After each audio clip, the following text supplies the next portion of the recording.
नमस्कार दोस्तों, आज मैं आपके साथ एक ऐसी कहानी साझा करना चाहता हूं जिसने मुझे और अनगिनत लोगों को सदियों से प्रेरित किया है।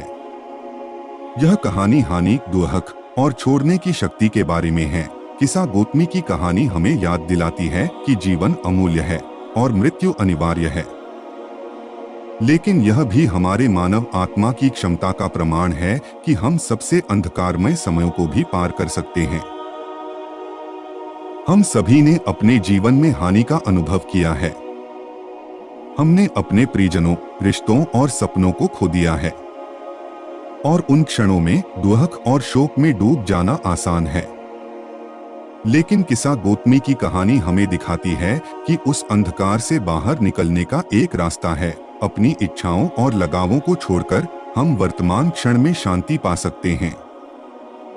यह आसान नहीं है, लेकिन यह संभव है और यह आवश्यक है अगर हम आगे बढ़ना और खुशी पाना चाहते हैं। प्राचीन श्रावस्ती नगर में एक युवा महिला थी जिसका नाम किस्सा गौतमी था।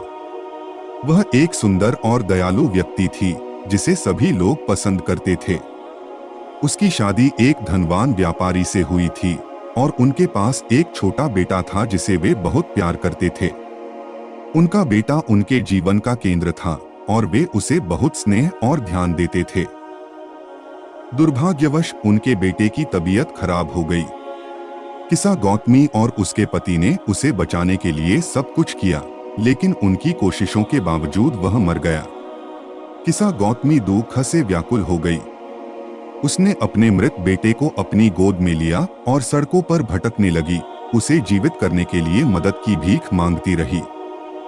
लोग उसे सांत्वना देने की कोशिश करते रहे, लेकिन वह अपनी दुख में इतनी खोई हुई थी कि कुछ भी सुनने को तैयार नहीं थी। दिन हफ्तों में बदल गए और हफ्ते महीनों में। किस्सा गौतमी का दुख और बढ़ता गया। वह समाज से कट गई और अपने बेटे के बिना जीवन का सामना नहीं कर पा रही थी। उसका पति उसे सांत्वना देने की कोशिश करता रहा, लेकिन उसकी प्रेम और समर्थन भी उसकी गहरी पीड़ा को नहीं मिटा सके। एक दिन उसने एक बौद्ध भिक्षु से मुलाकात की जिसने उसे बताया कि केवल बुद्ध ही उसकी मदद कर सकते हैं। हताश होकर किस्सा गौतमी बुद्ध के पास गई और उनसे अपने बेटे को जीवित करने की भीख मांगी। बुद्ध ने उसकी कहानी सुनी और उसके दर्द को समझा। बुद्ध ने उससे कहा कि वह उसकी मदद कर सकते हैं, लेकिन पहले उसे एक ऐसे परिवार से सरसों के दाने लाने होंगे जिसने कभी मृत्यु का सामना नहीं किया हो। किस्सा गौतमी उम्मीद से भरी हुई इस काम में लग गई। वह दर दर जाकर पूछने लगी कि क्या उनके पास सरसों के दाने हैं। लेकिन हर परिवार जिसने उसका सामना किया था, उन्होंने मृत्यु और दुख का अनुभव किया था। दोस्तों, वीडियो अगर अच्छा है तो लाइक करिए और चैनल को सब्सक्राइब कीजिए। दोस्तों के साथ वीडियो शेयर करें। जैसे जैसे वह घूमती रही, उसने अपनी खोज की निष्फलता को देखा।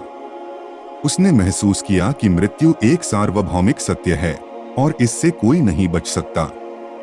उसने एक युवा दंपत्ति से मुलाकात की जिन्होंने अपने बच्चे को खो दिया था, एक बूढ़े व्यक्ति से जिसने अपनी पत्नी को खो दिया था और एक परिवार से जिन्होंने अपना घर खो दिया था।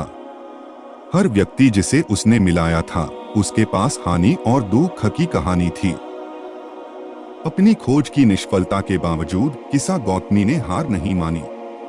वह अपने बेटे के प्रति अपने प्रेम और उसे वापस पाने की इच्छा से प्रेरित थी। लेकिन जैसे जैसे वह घूमती रही, उसने दुनिया को एक नए दृष्टिकोण से देखना शुरू किया। उसने जीवन की सुंदरता, अजनबियों की दयालुता और मानव आत्मा की दृढ़ता को देखा। जैसे जैसे दिन हफ्तों में बदल गए, किस्सा गौतमी का दुख धीरे धीरे हल्का होने लगा। उसने महसूस किया कि उसका बेटा चला गया है और कोई भी सरसों के दाने या बुद्ध के प्रति प्रार्थना उसे वापस नहीं ला सकती। उसने अपने बेटे के शारीरिक रूप को छोड़ने और दुनिया को एक नए दृष्टिकोण से देखना शुरू किया। अंत में वह बुद्ध के पास वापस आई, खाली हाथ लेकिन समझ से भरे दिल के साथ। बुद्ध मुस्कुराए और बोले, किस्सा गौतमी, तुमने सत्य को समझ लिया है। मृत्यु अनिवार्य है और लगाव केवल पीड़ा लाता है। अपने दुख को छोड़ दो और वर्तमान क्षण में शांति पाओ। इस कहानी से हमने क्या सीखा? जीवन में सब कुछ अस्थिर है। जीवन भी चीजों और लोगों से लगाव केवल पीड़ा लाता है। हमारे लगाव और इच्छाओं को छोड़ना खुशी की कुंजी है।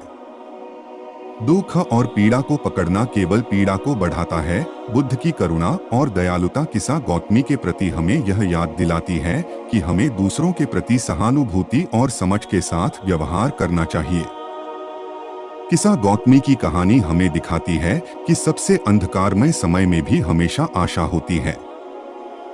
हमारे पास किसी भी बाधा को पार करने और शांति पाने की क्षमता है। किसा गौतमी की कहानी हमें यह सिखाती है कि कैसे छोड़ने की शक्ति हमें जीवन में शांति और संतोष दिला सकती है।